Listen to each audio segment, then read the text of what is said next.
썩 좋은 별칭은 아닌 것 같아요. 강점기라는 것은 강제 점령기 이런 뜻이잖아. 그지? 그러니까 역으로 얘기하면은 일제의 지배를 받았다. 물론 지배를 받긴 했죠. 근데 뭐 좀 다소 자주적인 이런 명칭을 좀 정하면 좋을 텐데. 그러니까 지금도 그 연장에 많은 얘기들이 뭐 그저께만 하더라도 뭐 상해 임시정부의 한 요원이기도 했던 중장 출신이죠, 그죠? 누구?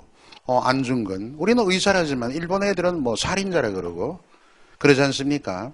그 일본의 요즘에 보면은 그 신사 참배 문제가 우리 동북아시아의 평화에 위협이 되고 뭐 여러 가지 독도 분쟁도 있고 또 중국에도 섬이 하나 적을 거라고 막 난리치는 이런 지금 상황이 벌어지고 있습니다.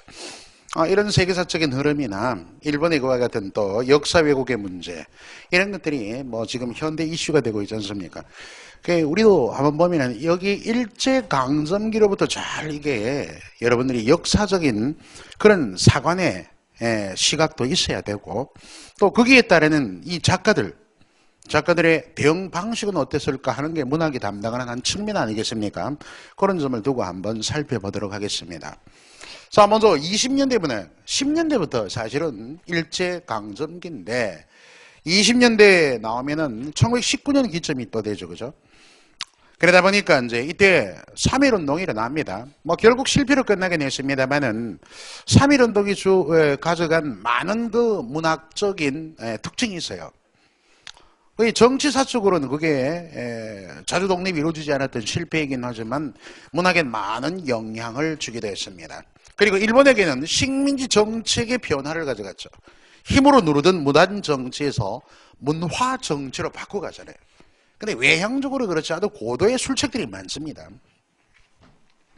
그러면 20대 시가부터 갈라비를 이해해 봅시다. 시는 한마디로 일본의 낭만적 태폐적이다 하면은 이게 우리가 감상적 낭만주의, 태폐적 낭만주의랍니다. 그러니까 낭만주의가 먼 곳에 대한 동경 그리움이 속성이긴 하지만 한편으로 절망, 슬픔, 비애 이런 것도 낭만주의죠. 그쪽에 대표적인 왜? 이 3.1운동의 실패에 따른 우울한 그리고 절망감이 지식인의 시인들의 가슴을 어떻습니까? 정서적으로 울린 거예요. 그리고 이번에 경향시 카프 하면은 조선예술 프롤레타리아 동맹 해서 바로 이제 결사단체입니다. 이념적인 단체. 카프의 박영희, 김기진, 미출. 또 이런 와중에 전통지향을 추구했던 김소월과 또 누굽니까? 뭐 한용운 등은 높이 평가받고 있죠. 이번에 시조부흥운동도 한번 밑줄 그어놓고 자 낭만주의 시 쭉 나옵니다. 그냥 읽어두시고 시인에서 이상화 시인들 좀 알아두세요. 여러분 여기 건대로의 여행에서 대구 중구가 그 야심찬 계획으로 그죠 관광화 시키는 사업이 하나 있습니다. 이거 많이 붙어 있어요. 이상화 시인이 대구의 시인이죠. 달성공원에 가면은 이상화 시비도 있습니다. 이분은 처음에는 여기 백조 멤버예요. 그 백조라는 문예지가 낭만주의 온상이거든요. 태폐적 낭만주의, 감상적 낭만주의. 그래서 이렇게 그 보니까 탐미적, 관능적 이러다가 후기에는 카피 멤버입니다. 그러니까 현실 참여적. 그뒤에 가면 대표적인 빼앗긴 데라도 보면 오는 거 있죠. 거기다가 26년, 1926년입니다. 1926년 해놓고 여기 발표가 어디 지면에 되면 개벽에 발표돼요. 개벽. 그러니까 이게 저항시기 때문에 개벽이 폐간돼 버립니다. 일제에 의해서 강제 폐간되죠. 왜 그런 저항시를 적었느냐. 저항시는 일본 제국주의 입장에서는 뭐 이건 완전히 멸살해야 할 대상이거든요. 그런 점 착안해 두시고. 그의 박종화, 박영희, 홍사용 이렇게 연결해 두고 박영희 조금 주의 깊게 봐야 됩니다. 그래서 경향파는 카프의 시들이에요. 전반적으로 한번 보면은 여러분들 그 특징에서 보면은 기억에는 긍정적 시각이에요. 조선의 당대 현실에 대한 인식 저항의식까지 긍정적. 그러나 이거는 부정적입니다. 시각. 하나의 어떤 문학의 경향을 두고도 이렇게 긍정 부정의 양립론이 나올 수도 있고 또 다른 시각으로 평가할 수도 있죠. 지금의 오늘의 작금의 민족문학적 시각에서는 카프의 문학까지도 다 이념성이 있긴 하지만 저항문학의 측면에서 다 보듬고 갑니다. 그 점을 감안해 두고 자, 하나 기억할 만한 것은 여러분 그 리을번 보세요. 특징의 리을번. 서사시 양식 밑줄. 이 서사시 양식에 이제 뭐가 나오냐면은 단편 서사시랍니다. 이 단편 서사시는 시험에 서울시 한 2번 나왔습니다.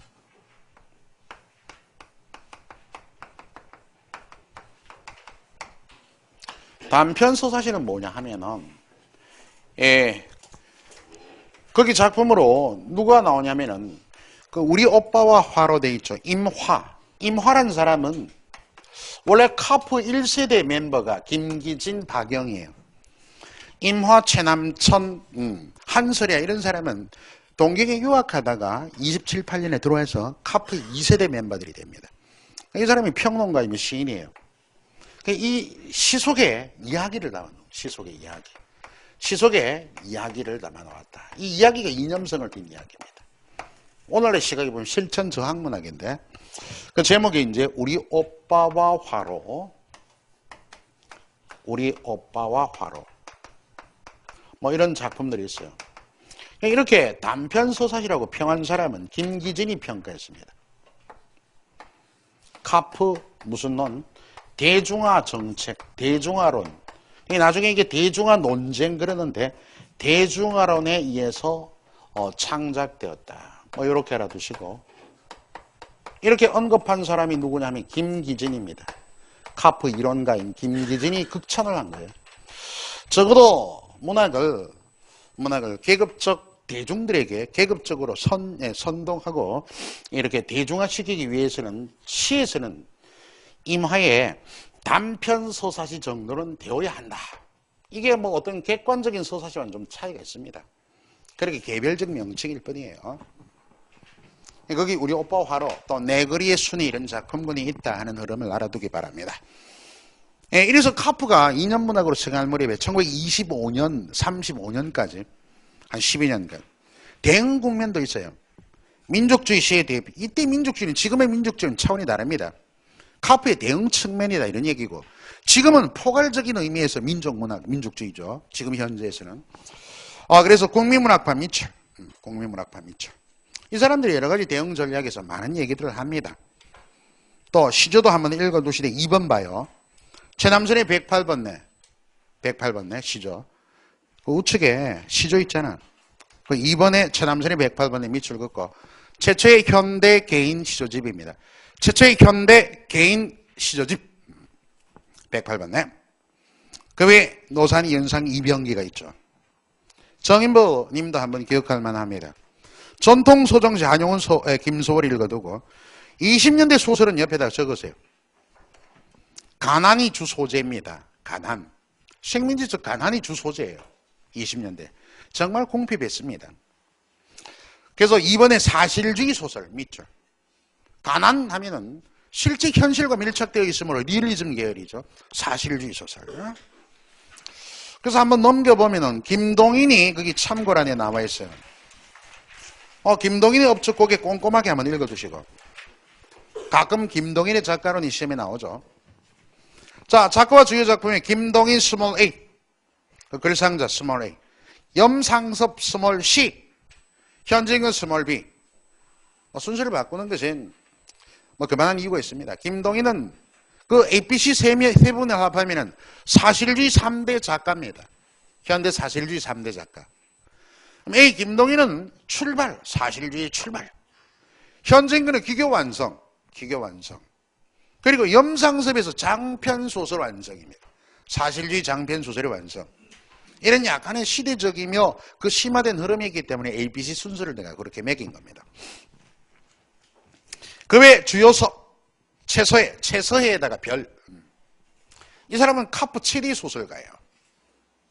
최서해 밑에다가 뭐라고 저쪽에 대표작 옆에다 빈궁문학 적으세요. 빈궁문학.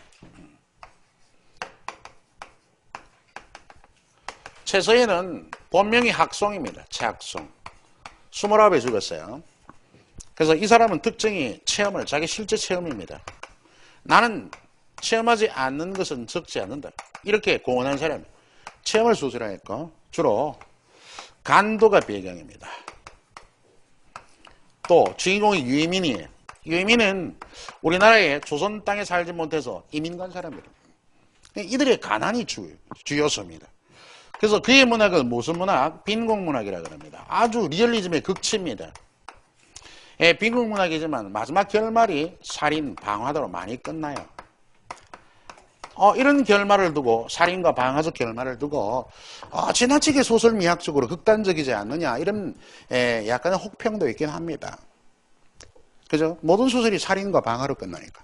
그런데 한편으로는 최소의적 뭐다? 바로 대응이다, 이렇게 봅니다. 나름대로 식민지 양상에 대한 최소의적 대응을 이렇게 평가한다. 뭐 작품으로 거기 있죠. 탈출기, 홍염, 박돌의 죽음. 일전에 제가 입체적 인물의 홍염의 문서방 얘기한 적이 있죠. 그죠? 그런 뭐 인가의 맞박을 확 도끼로 까고 불을 넣고 하는 살인마가 나오지 않습니까? 자, 20리 기타 문단 동향 읽어두고, 그 다음 30년대 문학. 20년대가 사회성이 강했어요. 식민지적 가난. 다음에 시에서는 뭡니까? 퇴폐적 뭐다? 바로 낭만주의. 이런 시대의식, 사회성이 강한 반면에 30년대나 되면 내면이 강합니다. 내면성. 왜 그러냐면 이 당대는 30년대 후반기 가면은 일본의 중일전쟁 승리 이후에 우리나라가 완전히 전국토가 뭡니까? 바로 일본의 뭐예요? 바로 공출 바로 공간이 되거든요. 막 그런 점 여러 가지 이것저것 생각해 보면은, 그래서 내면소 깊숙이 숨는 이런 시대가 되는 거예요. 뭐 세태를 풍자한 것도 있긴 합니다.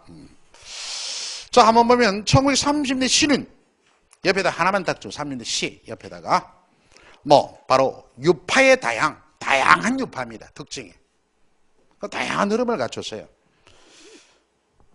자, 그 일본 동그라미 1번의 서정 뭡니까? 바로 순수시파죠. 시문학 중심. 모더니즘은 주지시고, 반주지적 생명성은 생명파, 자연 친화 노래 뭐 바로 청록파, 이런 식으로 저항과 참회의 시 뭐 바로 저항파, 이런 흐름을 갖춥니다. 이런 흐름을 딱 보면 그만한 시대성과도 맞물어 있어요. 자, 시문학파의 시는 근본적으로 카프의 대응 국면이 강합니다. 개근문학에 대응해서 순수 서정을 노래했어요. 프로문학과 대립한 데 대해서 이념문학에 대한 반발이다, 이런 표현이 있죠. 그 다음 저 기억이 있습니다. 주도한 문예지는 니은의 시문학이에요. 그리고 이런 흐름을 비슷하게 갖춘 게 둘째 줄의 구인회, 해문학파도 바로 순수 예술의 풍을 보입니다. 작가의 김영랑, 박용철 하나 두고, 정지용은 별입니다. 정지용은 작가는 또 따로 공부해야 돼요. 전원파 한번 읽어두시고 그냥 주지시 우측에 볼까요? 그 특징에 보면 구체적 이미지 밑줄. 여러분 기억이 지성적이다 이런 말, 시에서 지성적이다 하면은 감정의 대비잖아. 감정을 자제합니다. 지성적은 감정의 대비적인 표현이니까 감정을 억제하는 거예요. 그리고 도시 문명 예찬하고 막 이런 식입니다. 우리나라의 김기림의 태양의 풍수, 특히 바다와 나비 밑줄. 이상은 왜? 슈리얼리즘. 우리가 모더니즘을 광의적인 측면에 봤을 때 슈리얼리즘, 초현실주의도 포함하죠. 그런 취지에서 들어간 거예요. 그 다음 김광균이 별입니다. 우리나라 주지시 시의 대표적인 시인이죠. 다음 생명파. 그럼 이윤이 신불학, 여긴 문예지를 좀 알아야 돼요. 생리 요거. 신불학은 누구? 여기 대표적 작가 서정주가 신불학 멤버. 생리는 유치환. 우리가 흔히 서정주, 유치환을 생명파라 그랬는데 각각 활약한 문예지가 다릅니다. 그 점 참고를 하셔야 돼요. 그래서 괄호 안에 봅니다. 괄호가 아니라 그 글상자 서정주. 몇 년 전에 돌아가셨지만 지금까지 우리 시인 백석, 김소월 다음으로 세 번째로 많이 씁니다. 공문시임에 서정주. 그죠? 원시적 생명의식, 이런 초창기에는 바로 보들레르의 영향을 받다. 보들레르. 그러다가 전통적 정서, 공간의 신라정신이죠. 주로. 그 다음 유체는 삶의 허무, 본원적 생명. 얼마 전까지 깃발 계속 시험이 나왔잖아요. 우리 시할 때 풀이한 것도 있고, 그죠? 그 외에 뭐 1월 생명에서 등이 있습니다. 청록파. 기억은 혹평이야.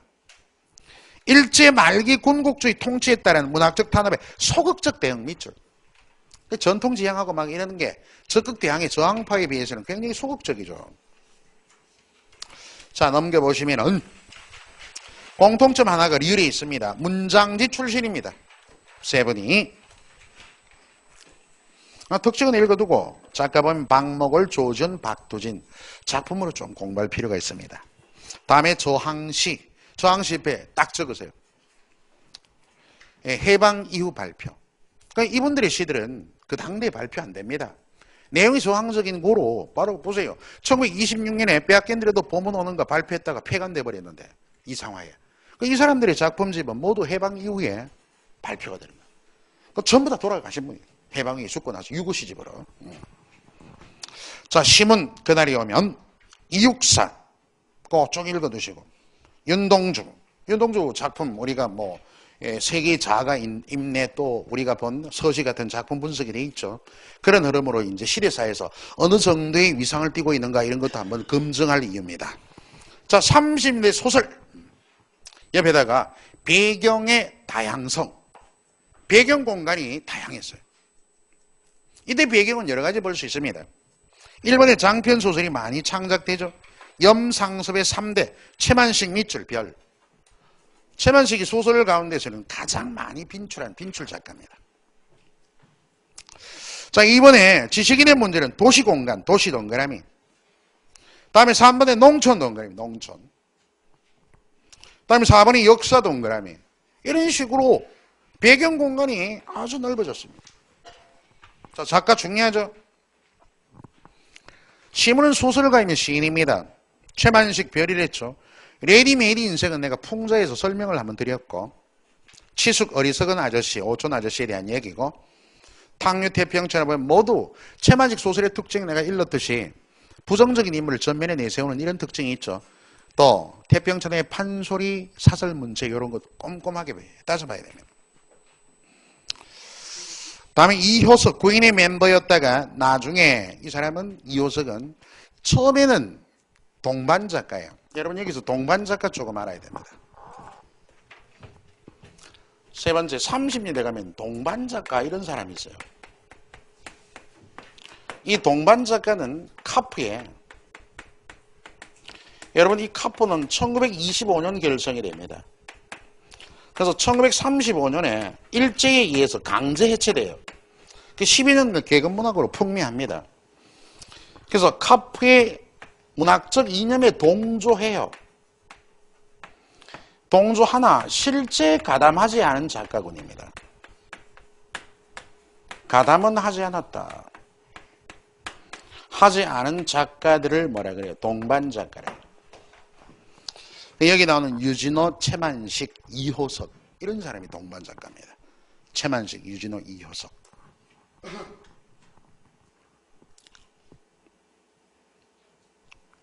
자, 그래서 이효석은 원래 동반 작가에서 구인회로 바꿔갑니다. 이런 변모 과정을 보면은 뭐 그 사람의 문학이 어떻게 성향을 바꾸는가도 처음에는 그렇게 이념적 문학을 적었겠죠. 자, 김유정은 구인회, 김정한이라는 사람은 호가 요산입니다. 요산. 부산대 교수님 하셨죠. 일제강점기의 농촌현실, 리얼리즘, 사촌 모래톱 이야기. 그리고 이무영은 농촌 농민 작가이고요. 이상구인의 멤버, 심리주의적 기법, 날개 아주 많이 나왔죠. 김동리, 다음에 황수는 삼삼락동인, 다음에 안수길 중요하죠. 자, 30인 기타 문단에 1번 그것을 연구해만 밑줄 그어놓으세요. 옆에다가 수필과 희곡에 공헌합니다. 그것을 연구가 아니네. 그것을 연구해 희곡에 공헌만 한다고. 그 밑에 보면 무슨 얘기냐면 둘째 줄에 해문학파 있죠. 그 멤버들도 쭉 나와 있잖아.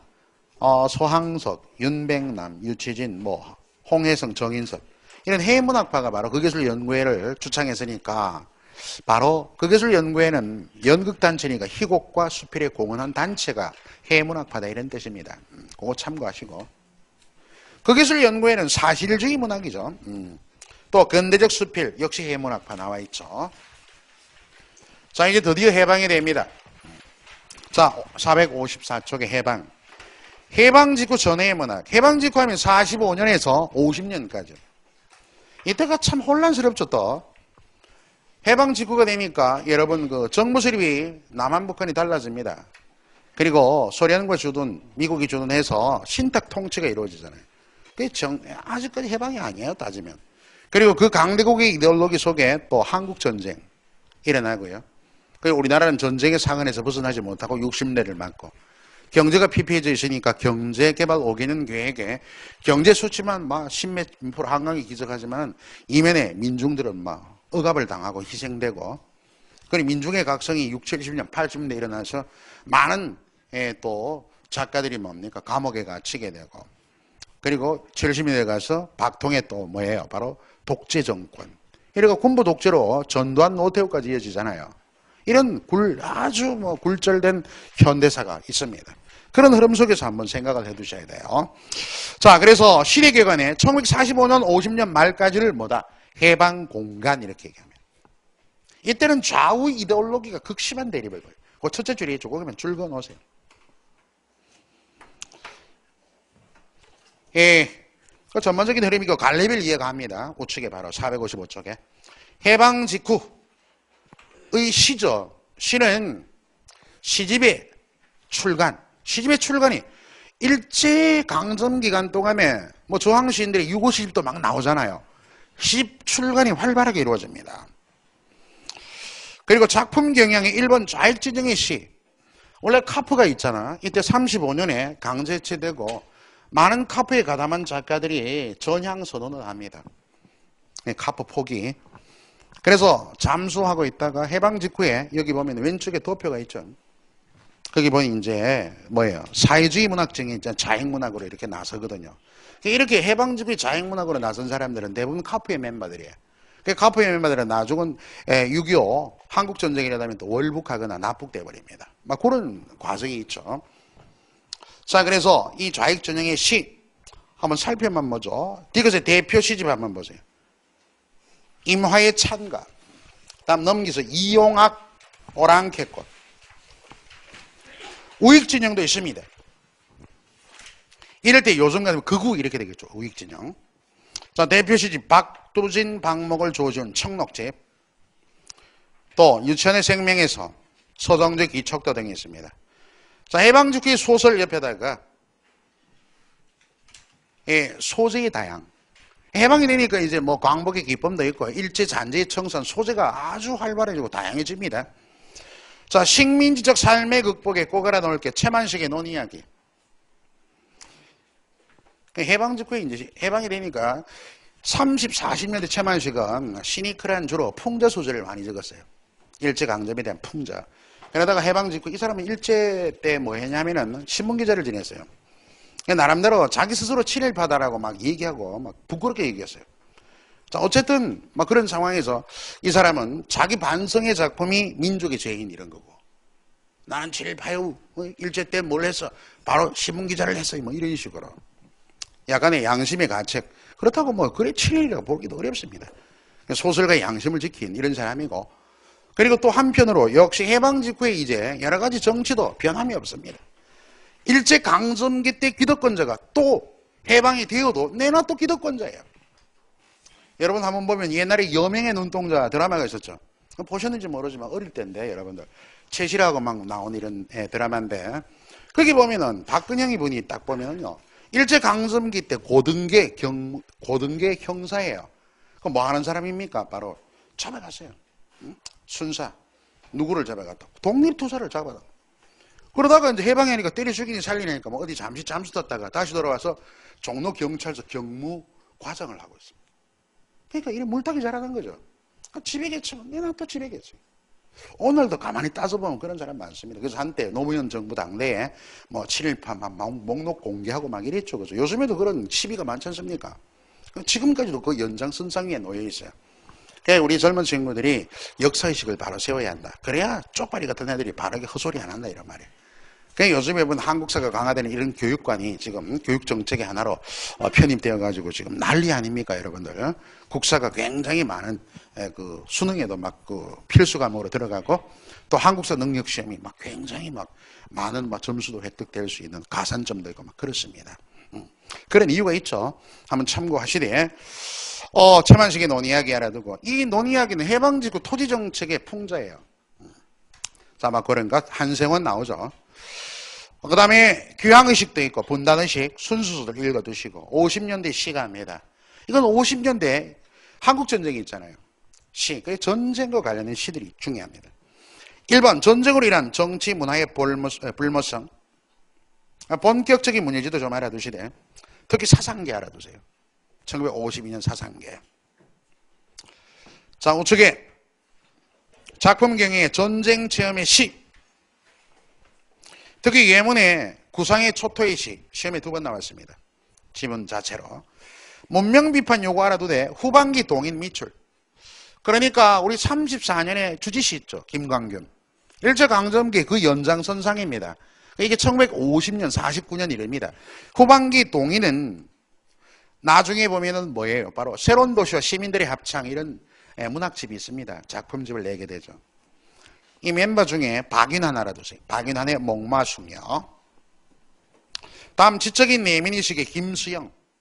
중요하죠. 휴머니즘 지향의 박남수의 새, 정한모의 가을의 밑줄.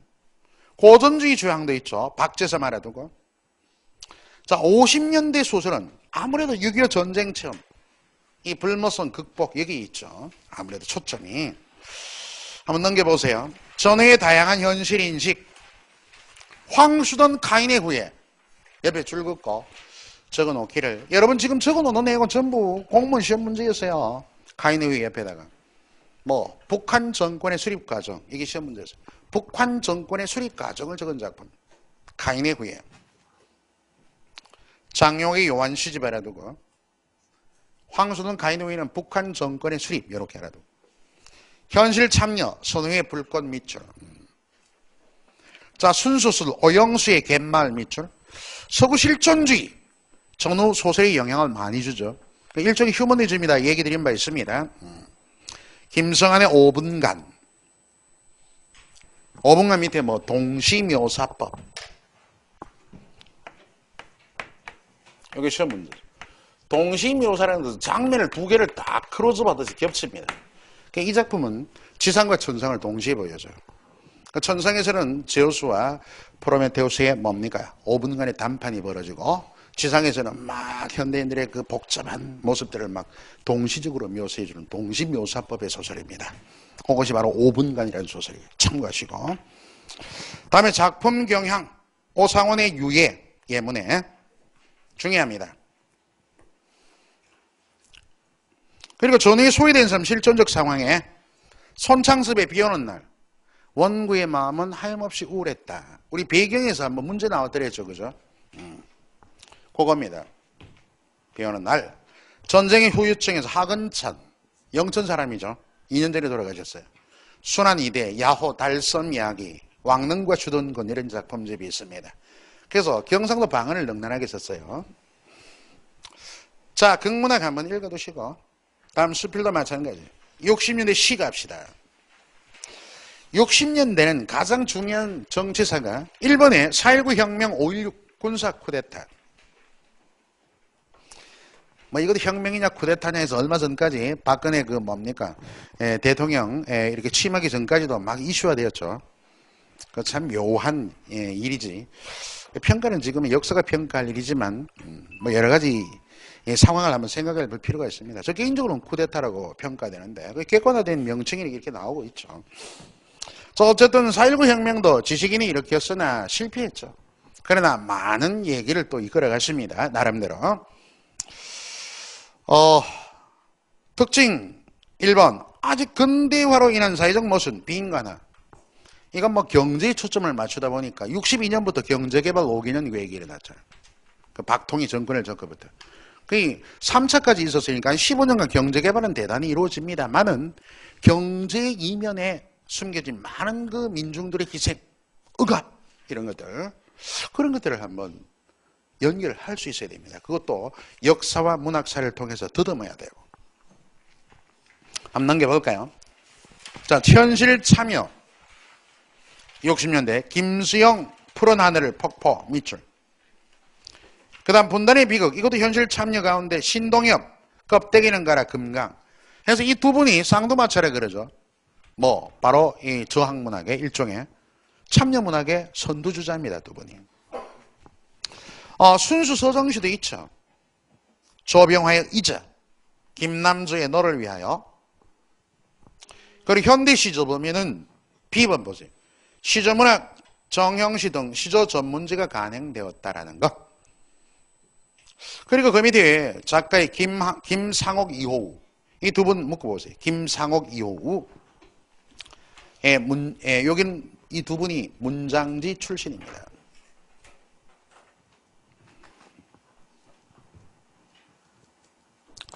자, 시조로 문장지 출신이에요. 그래서 현대 시조의 대부분 대부가 됩니다. 일반적으로. 자, 60년대 소설입니다. 여기 1번이 중요한 게 세련된 감수성 밑줄. 또 2번에 분단 현실에 대한 심화된 인식 밑줄. 또 4번에 역사에 대한 거시적 안목. 여러분도 이런 현대사의 굴절된 모습들 이렇게 우리가 독특하지 않습니까? 조금 비극적이죠. 이런 흐름을 통해서 이 시대의 문학사나 역사를 통해서 내가 쓴 역사적 좌표는 어느 위치인가, 지금 이 시점에서 나는 무엇을 위해서 이 사회나 역사에 대해서 대응을 해나가야 되는가, 이런 가치관과 의식을 잘 이렇게 세워야 된다 이런 말입니다. 그래서 이런 걸 배우는 거예요. 자, 작품 영향에 전쟁의 상흔에 황순원 나무들 비탈에서다 밑줄. 현실 비판의식 김정은의 모래톱 이야기 1966년이죠. 근대사의 역사소설 예문의 안수길의 북간도, 김정한의 수라도, 또 유전의 조선총독부, 박경리 토지. 내성적 관찰에서 그 니은번 별입니다. 감수성의 혁명. 이렇게 평가한 작품, 그 작가가 누구냐면은 김승옥이에요. 60년대 작가 중에 김승옥을 잊어서는 안 됩니다. 특히 무진기행 시험에 굉장히 많이 나왔어요. 그리고 그 옆에다 적어 놓으세요. 서울 1964년 겨울.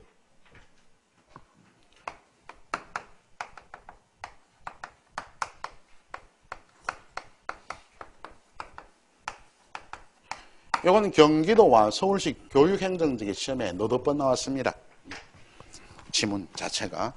안, 이름도 숨겨줘. 성만내가 안이라는 사람, 나오고 다음에 또 어떤 아저씨 이렇게 나와서 그 현대인들의 소외감, 단절의식을 누가 죽어도 모르는 정도가 아니고 관심이 없는 이런 세태를 그려내고 있습니다. 그거 한번 참고 한번 하시고. 철저히 개인화되어 있죠. 이런 64년의 예견이 결국은 오늘날에 자기 이기화되고 내면화되고 절벽화되고 남과의 소통이 안 되니까 소통과 배려가 필요한 시대. 지금 이런 얘기 하잖아요. 그런 걸 한번 생각해 볼 필요가 있습니다.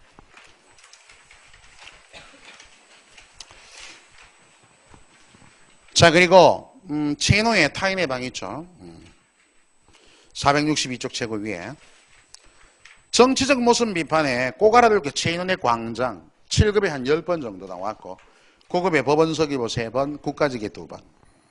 광장 아주 비중이 있습니다. 70년대 하면은 아마 이제 독재가 구축이 되고 경제개발은 계속 추진되는 이런 시대 아닙니까? 그래서 일본의 비민주적이고 억압적인 현실 상황, 이때 뭐 김재하 씨나 고은 씨가 막 이제 감옥살이를 하게 됩니다. 붙들려 가가지고 바람만 했다고 잡혀가고 막 이렇습니다, 시대가.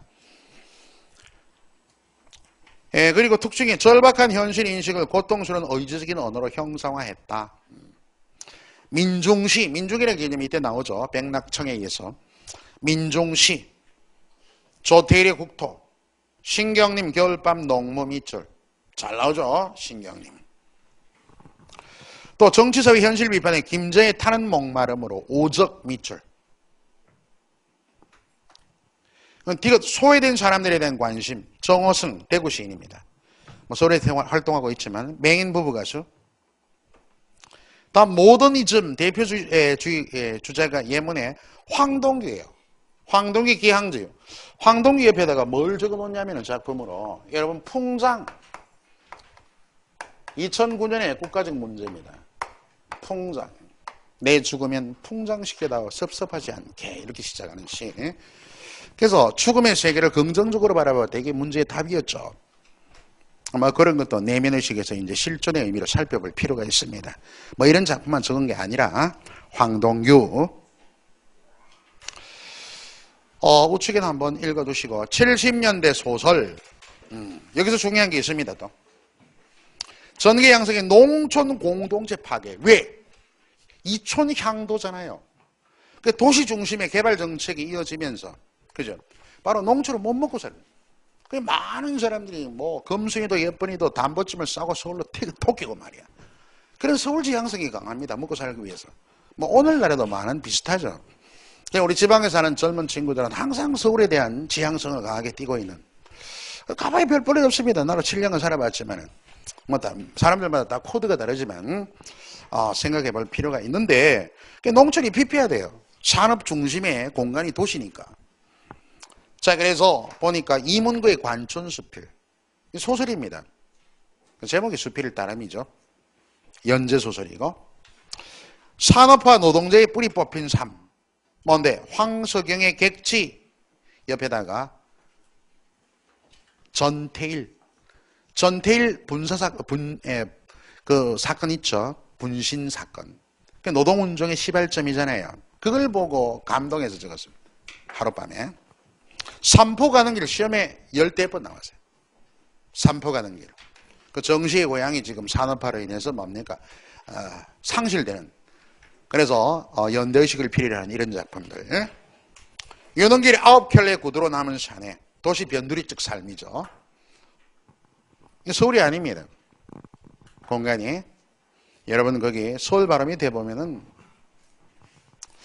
도시 이름이 생각이 안 나네. 그래서 요건 다음 중 서울이 배경이 아닌 소설 하면은 여기 9켤레 구두로 남은 산에 이렇게 답할 수 있습니다. 참고 한번 하시고. 조세희 이건 꼭 읽어두셔야 돼요.